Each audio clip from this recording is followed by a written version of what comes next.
সময় তখন গ্রীষ্মকাল। একদা প্রচণ্ড গরমে একটি কাক খুব তৃষ্ণার্ত হয়ে পড়ল। কাকটি পানির খোঁজে বেরিয়ে পড়ল।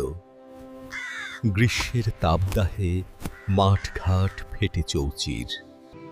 তৃষ্ণায় এক কাক পানি খুঁজে বেড়াচ্ছিল।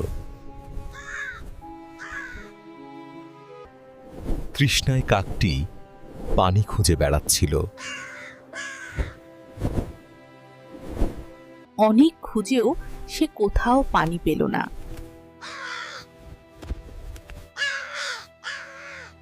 হঠাৎ তার চোখ পড়ল একটি কলসির দিকে। কলসির ভেতরে অল্প একটু পানি ছিল, কিন্তু পানিটা ছিল অনেক নিচে, কাকের নাগালের বাহিরে। তাই কাক পানি পান করতে পারল না। কাকটি তখন বুদ্ধি করে ভাবতে লাগল।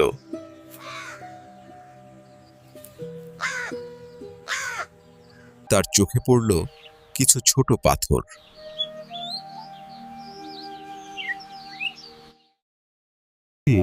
সে একটি পাথর কলসিতে ফেলল। কাকটি একের পর এক পাথর ফেলতে লাগল। পানির স্তর ধীরে ধীরে উঠতে লাগল।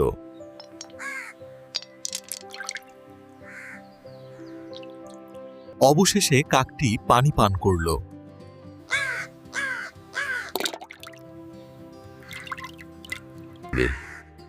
তৃষ্ণা মিটিয়ে সে খুশি মনে উড়ে গেল।